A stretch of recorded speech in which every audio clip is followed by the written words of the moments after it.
A gente parou em Isaías 53.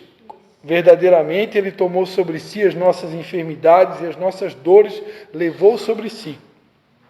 E nós o reputávamos por aflito, ferido de Deus e oprimido.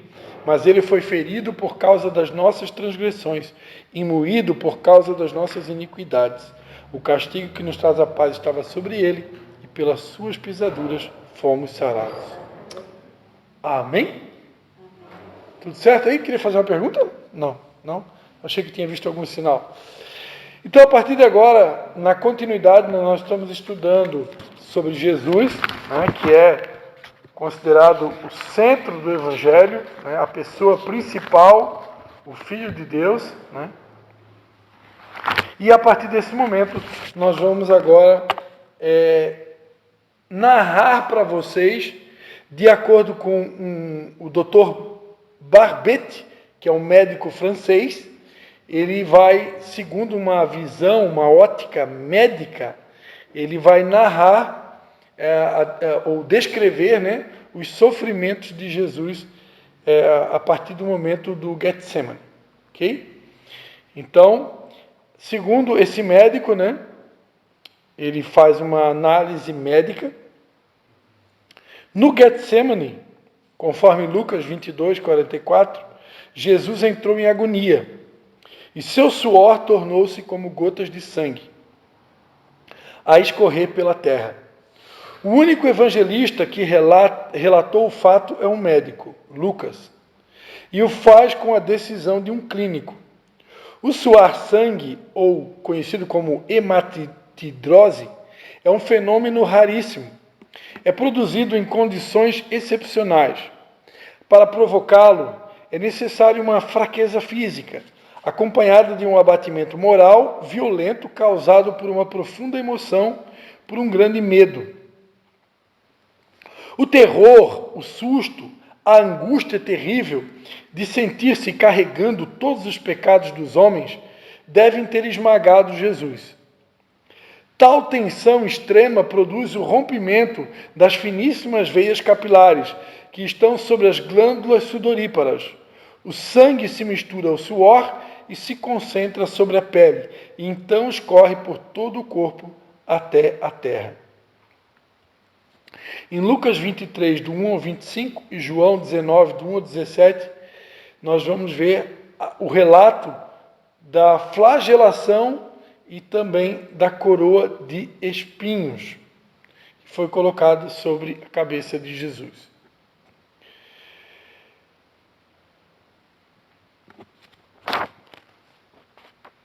Conhecemos a farsa do processo preparado pelo Sinédrio hebraico. O envio de Jesus a Pilatos e o desempate entre o procurador romano e Herodes. Pilatos cede e então ordena a flagelação de Jesus.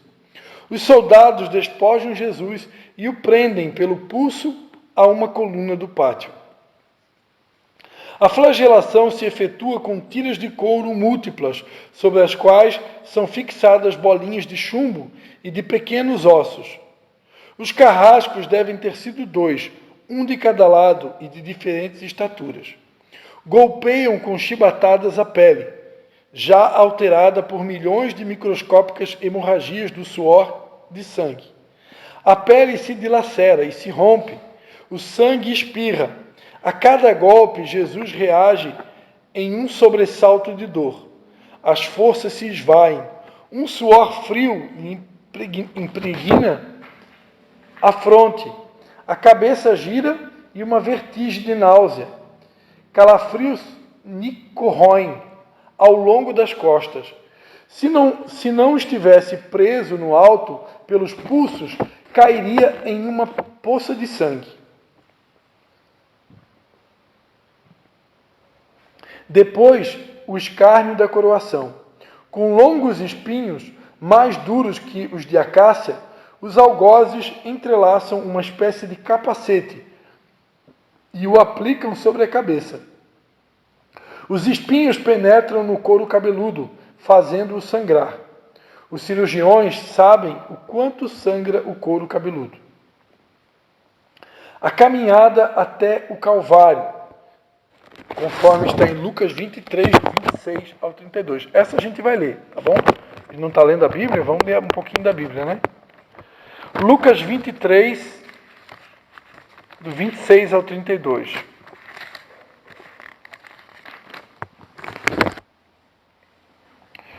Quando o iam levando, constrangeram certo sirineu, chamado Simão, que vinha do campo, e puseram-lhe a cruz às costas, para que a levasse após Jesus.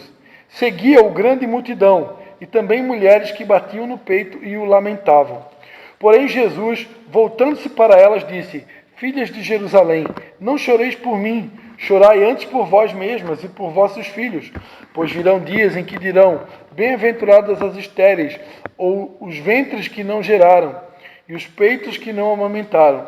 Então dirão aos montes: Caí sobre nós, e aos outeiros: Cobri-nos. Pois se ao madeiro verde fazem isto, o que se fará ao seco?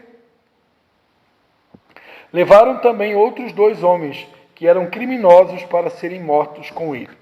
Pilatos, depois de ter mostrado aquele homem dilacerado à multidão feroz, o entregou para ser crucificado. Colocaram sobre os ombros de Jesus o grande braço horizontal da cruz, que pesava em torno de 50 quilos. A estaca vertical já estava... Uma curiosidade, no grego, a palavra cruz é a palavra stauros, que também é traduzida como estaca de tortura. Era como se fosse 2 estacas gigantes, é a mesma palavra que é usada lá no Antigo Testamento, quando a Bíblia diz, amplia o lugar da tua tenda, firma bem as estacas, porque transbordarás para a esquerda e para a direita, tua descendência possuirá as nações. Então é a mesma palavra. Só que aqui era uma estaca maior, e eram 2 estacas onde era feito uma espécie de um T, que é conhecido como cruz. Então a estaca vertical já está plantada sobre o Calvário. Jesus caminha com os pés descalços pelas ruas de terreno irregular, cheias de pedregulhos. Os soldados o puxam com as cordas. O percurso é de cerca de 600 metros. Jesus, fatigado, arrasta um pé após o outro. Frequentemente cai sobre os joelhos. E os ombros de Jesus estão cobertos de chagas. Quando ele cai por terra, a viga lhe escapa. Escorrega e lhe esfola o dorso.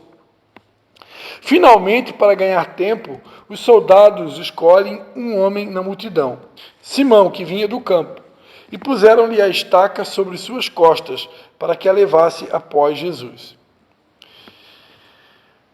Em Lucas 23, do 33 ao 49, e João, do 19, do 18 ao 37, nós vamos ver sobre a crucificação. Então, de acordo com esse médico francês, sobre o Calvário tem início a crucificação. Os carrascos despojam o condenado, mas sua túnica está colada nas chagas, e tirá-la produz dor atroz. Quem já tirou uma atadura de gaze, de uma grande ferida, percebe do que se trata. Cada fio de tecido adere à carne viva. Ao levarem a túnica, se laceram as terminações nervosas, postas em descoberto pelas chagas. Os carrascos dão um puxão violento. Há um risco de toda aquela dor provocar uma síncope, mas ainda não é o fim. O sangue começa a escorrer. Jesus é deitado de costas, as suas chagas se incrustam de pó e pedregulhos. Depositam-nos sobre o braço horizontal da cruz. Os algozes tomam as medidas. Com uma broca é feito um furo na madeira para facilitar a penetração dos pregos. Os carrascos pegam um prego, um longo prego pontudo e quadrado, apoiam-no sobre o pulso de Jesus. Com um golpe certeiro de martelo, o plantam e o rebatem sobre a madeira. Jesus deve ter contraído o rosto assustadoramente. O nervo mediano foi lesado.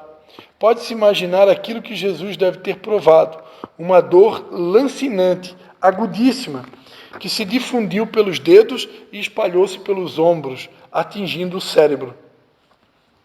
A dor mais insuportável que um homem pode provar, ou seja, aquela produzida pela lesão dos grandes troncos nervosos. provoca uma síncope e faz perder a consciência. Em Jesus, não. O nervo é destruído, só em parte. A lesão do tronco nervoso permanece em contato com o prego. Quando o corpo for suspenso na cruz, o nervo se esticará fortemente como uma corda de violino, esticada sobre a cravelha. A cada solavanco, a cada movimento, vibrará, despertando dores dilacerantes. Um suplício que durará horas.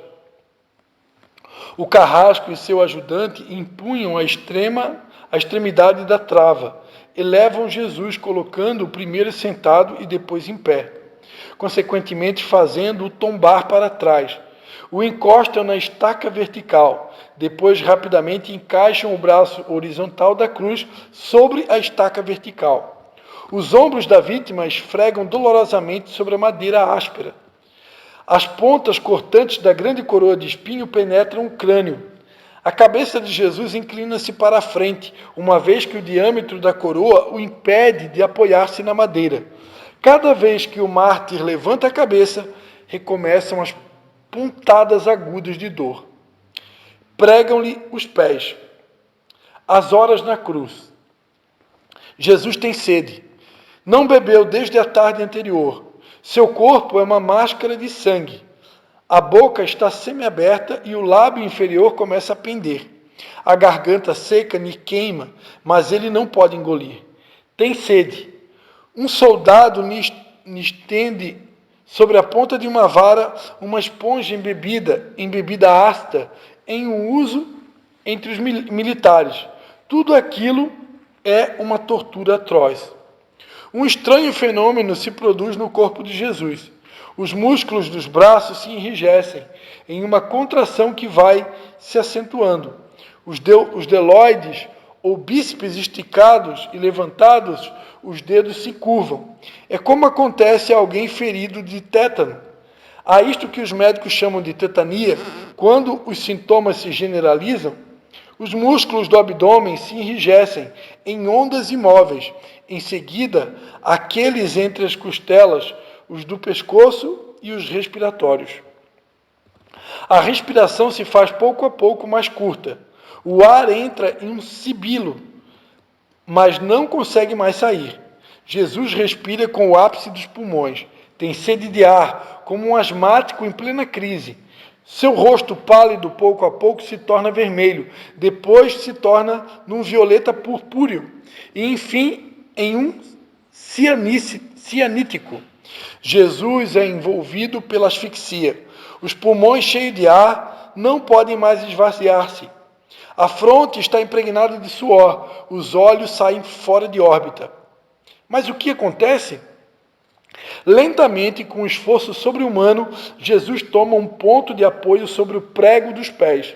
Esforça-se a pequenos golpes, se eleva aliviando a tração nos braços. Os músculos do tórax se distendem. A respiração torna-se mais ampla e profunda. Os pulmões se esvaziam e o rosto recupera a palidez inicial. Por que este esforço? Porque Jesus quer falar. Pai, perdoa-lhes, porque não sabem o que fazem. Logo em seguida, o corpo começa a afrouxar-se de novo e a asfixia recomeça.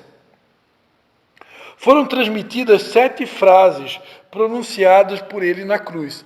Cada vez que ele quer falar, devera elevar-se, tendo como apoio o prego dos pés. Que tortura! Atraídas pelo sangue que escorre e pelo coagulado, enxames de moscas zunem ao redor do seu corpo, mas ele não pode enxotá-las. Pouco depois o céu escurece, o sol se esconde. De repente, a temperatura diminui. Logo serão 3 da tarde.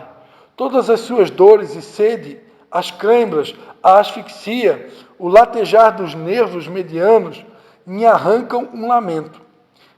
Deus meu, por que me abandonastes? Jesus dá seu último suspiro. Está tudo consumado. E em seguida, Pai, nas tuas mãos entrego o meu espírito. E morre em meu lugar e no seu. Aleluia. Vamos dar uma salva de palmas para Jesus, né?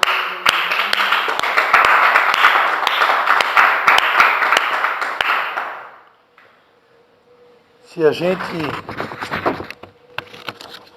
fosse colocar um fundinho musical, né?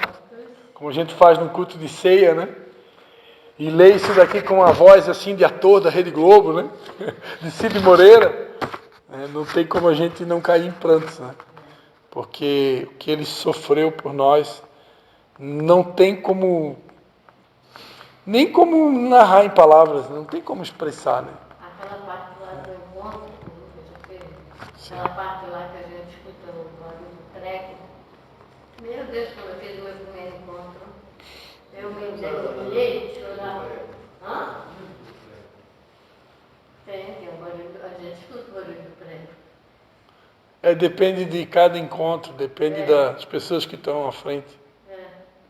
Mas teve, eu teve. o meu também teve. E olha, foi chorar. Eu não lembrava nem do pastor triste lá. Eu ministrei no último encontro cura interior, no sábado à noite. No rolador. Lá no rolador. Sim, mas depois eu fui Vamos para frente então. Só uma pergunta. Pode fazer. O pastor aqui nesse contexto não foi lido sobre, mas eu já escutei um pregador falar que os soldados ofereceram vinagre para Jesus na ponta de uma lança, né? Ele pediu água e eles ofereceram vinagre. E ele não quis tomar. Sim. E aí o pregador disse que ele não quis tomar porque o vinagre prolongaria a dor, né? Aliviaria a dor. Aliviaria a dor. E ele queria sofrer, né? A Bíblia diz que ele se recusou, né? Se recusou. Agora, para dizer que ele queria sofrer, né? Eu já acho que eles deram o vinagre, porque o vinagre era um bactericida, que eles queriam que ele sofresse mais. Que ele ficasse vivo mais tempo sofrendo. Eu acho que a intenção deles foi essa. E não, né, porque o vinagre, tudo que se põe no vinagre conserva. Você faz uma conserva de qualquer coisa, fica conservado no vinagre, né?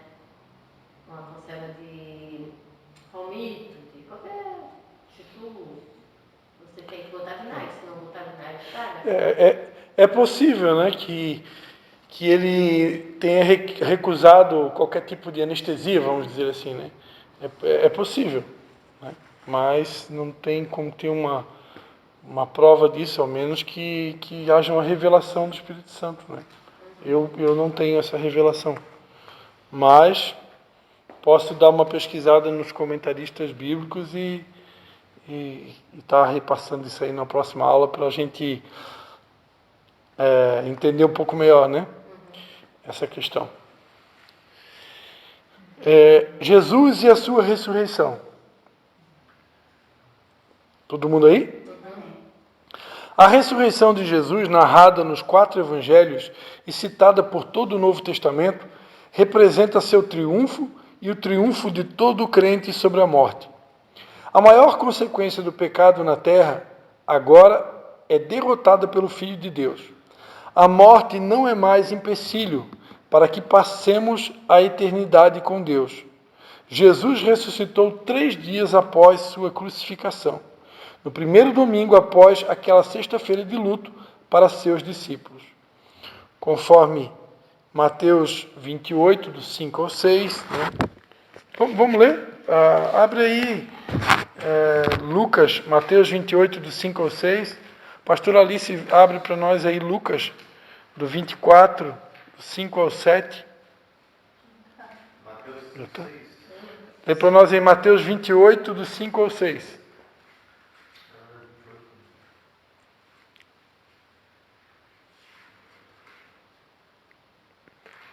Mateus 28, do 5 ao 6. Versículos 5 e 6. 5, 6.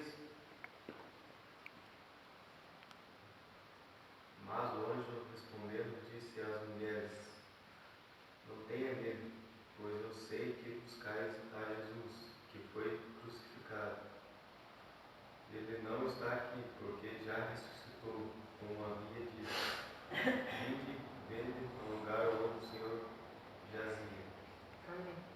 Amém. Lucas 24, 5 ao 7. Estando elas muito atemorizadas e baixando o rosto para o chão, eles lhes disseram: por que buscais o vivente entre os mortos? Não está aqui, mas ressuscitou. Lembrai-vos como vos falou, estando ainda na Galileia, dizendo: convém que o Filho do Homem seja entregue às mãos de homens, pecadores, e seja crucificado, e ao terceiro dia ressuscite. Depois, Evangelho de João, capítulo 20, Atos 2, versículo 24, Atos 4, 33, Romanos 1, verso 4, 1 Coríntios 15, do 2 ao 4, tudo textos que falam sobre a ressurreição de Jesus. O túmulo onde Jesus estava ficou vazio, e a pedra que o lacrava foi rolada para o lado. Jesus em carne, tendo ainda em seu corpo as marcas de sua crucificação, as quais mostrou a Tomé, conforme Mateus 20, versículo 27, né? Ele disse para Tomé, né? Põe a mão aqui, né? Para gravar no coração, Atos 2, versículo 24. Jesus, ao qual Deus ressuscitou, soltas as ânsias da morte, pois não era possível que fosse retido por ela. Então a morte não pôde vencer Jesus. Jesus e sua exaltação. Ressuscitado, Jesus ficou 40 dias ainda na terra e foi visto por seus discípulos e muitas outras pessoas. Após, ele dá as últimas instruções aos discípulos e sobe novamente ao céu, conforme Lucas 24, 51, Atos 1, do 9 ao 11, e depois Marcos 16, 19. A Bíblia diz que ele sobe aos céus, ele se assenta à destra do Pai, retomando o seu poder e a sua glória, conforme Filipenses 2, do 9 ao 11, né? A Bíblia diz que Deus deu a ele o nome que é sobre todo nome, né? E onde até hoje está aguardando o momento que voltará para nos buscar. Então, Jesus morreu, ressuscitou, subiu aos céus. Nesse exato momento, a Bíblia diz que ele está sentado à direita de Deus Pai, no trono, onde ele intercede por nós. Ele é nosso intercessor, todo mundo sabia disso, né? E ele reina e ele governa, né? A Bíblia diz que ele governa, ele reina. Ele continua reinando, junto com o seu Pai, né? E aguardando que a igreja venha fazer a parte dela, para que ele então venha. Nós estamos aqui preparando o caminho do Senhor, né? Assim como João Batista preparou a primeira vinda, nós estamos preparando a segunda. Quando ele julgar que está tudo pronto, ele volta. Exaltado. Jesus é digno de receber toda a honra, toda a glória e toda a adoração, conforme Apocalipse 5:12. Pois vive eternamente para interceder pelos seus. Hebreus 7:25. 10 dias após sua exaltação, Jesus cumpre a promessa e derrama seu Espírito sobre os discípulos, conforme João 14:16, Atos 2, do 1 ao 4, para viver conosco durante a trajetória da igreja na terra até o seu retorno. Mais um texto para gravar no coração, Filipenses 2, do 9 ao 11. Por isso também Deus o exaltou soberanamente e lhe deu um nome que é sobre todo nome, para que ao nome de Jesus se dobre todo o joelho dos que estão nos céus e na terra e debaixo da terra, e toda língua confesse que Jesus Cristo é o Senhor, para a glória de Deus Pai. Jesus voltará. Jesus nos promete que voltaria para nos buscar e trazer juízo sobre a terra, conforme João 14:18 e Mateus 24. Jesus nos mandou estarmos vigilantes, Lucas 12:36, pois ninguém sabe nem o dia e nem a hora que ele virá, conforme Mateus 24, 36. Mas que alguns sinais que mais do que nunca se intensificam hoje aconteceriam antecedendo a sua vinda. Vamos ler alguns, né? Mateus 24, do 4 ao 8, um texto bem conhecido, né? Jesus vai dizer, né? Acautelai-vos que ninguém vos engane, pois muitos virão em meu nome, dizendo, eu sou o Cristo, e enganarão a muitos. Ouvireis de guerras e rumores de guerras, mas cuidado para não vos alarmardes. Tais coisas devem acontecer, mas ainda não é o fim. Levantar-se-á nação contra nação, reino contra reino, e haverá fomes, pestes e terremotos em vários lugares. Todas estas coisas, porém, são o princípio das dores. Então, fique tranquilo que a gente ainda está aí no pré-princípio, né? Porque vai acontecer terremoto em vários lugares, reino vai se levantar contra reino, nação contra nação, né? A Bíblia diz que nesse tempo muitos vão se trair, vão surgir muitos falsos profetas e a iniquidade vai se multiplicar de tal maneira que o amor de quase todos se esfriará. Então, isso é o diagnóstico do que vai acontecer, né? Não tem como impedir, né? Mas nós permanecemos na esperança. Ele virá com poder e grande glória sobre as nuvens e todos o verão. Mateus 24, 30 e Apocalipse 1, 7. Neste momento, todo joelho se dobrará e toda língua confessará que Ele é o Senhor, conforme Filipenses 2, versículo 11. Aqueles que creram em Cristo receberão a redenção, indo se encontrar com Cristo, conforme 1 Tessalonicenses 4, 17. E os que não creram se envergonharão e lamentarão, pois é chegado o dia do seu juízo, conforme Apocalipse 20, versículo 15.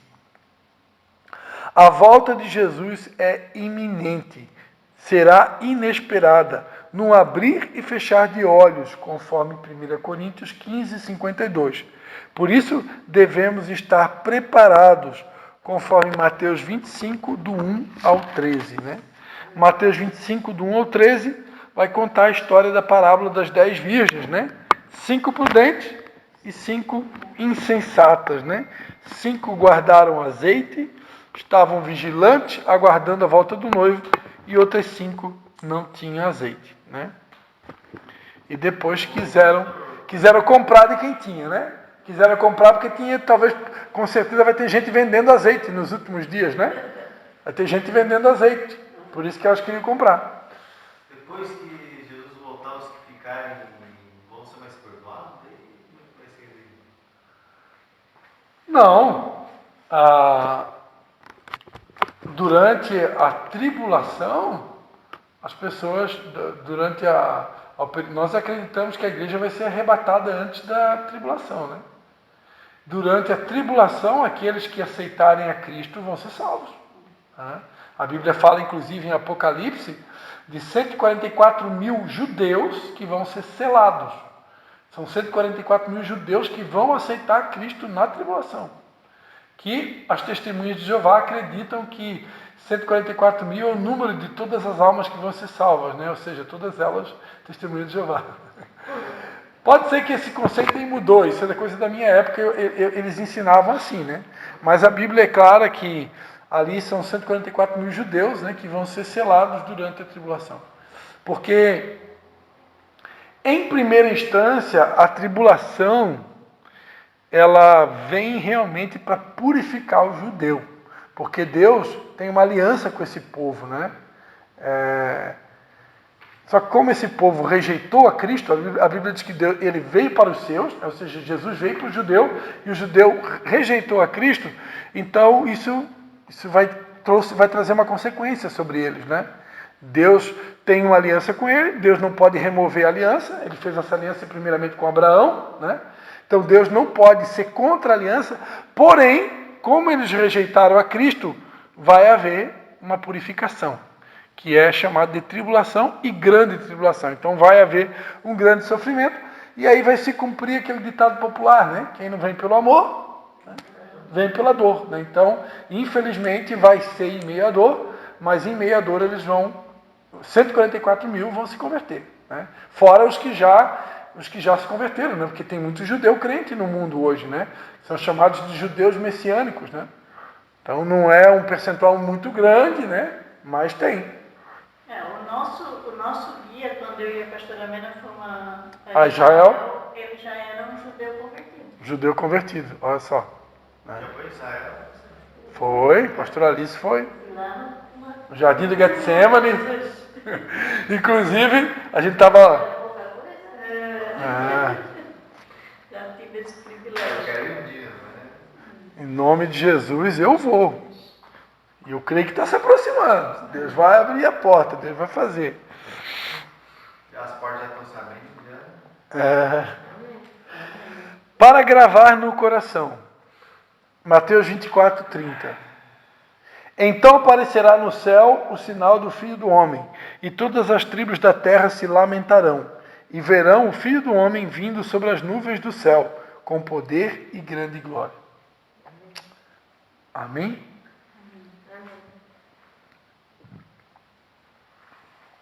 Então aqui tem um mapinha, né?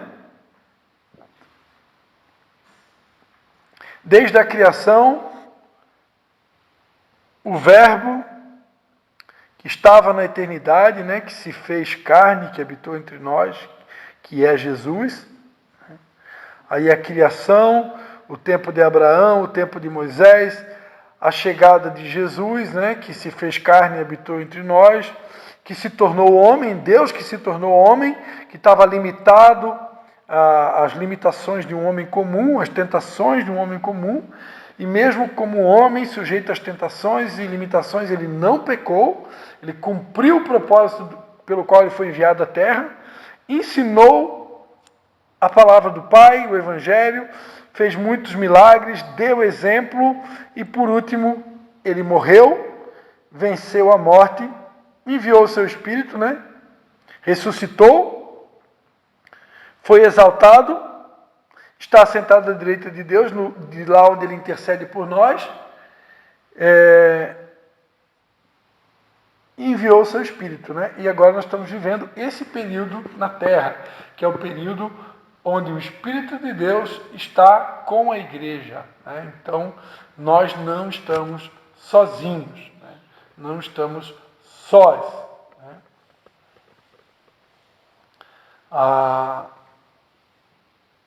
Há quem use, né, um versículo bíblico que diz, né, que quando Jesus for tirado da terra, então vocês jejuarão, porque agora vocês vão estar sozinhos. Né? Eu acredito que esse período de jejum aí que Jesus está falando era o período da morte dele até a vinda do Espírito Santo.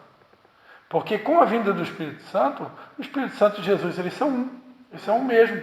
Né? Então nós não estamos mais sozinhos.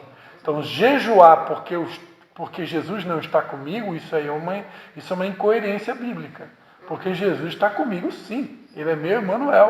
Ele está comigo todos os dias. Ele só não está fisicamente. Né? Então, não dá para usar esse argumento bíblico para ensinar sobre o jejum.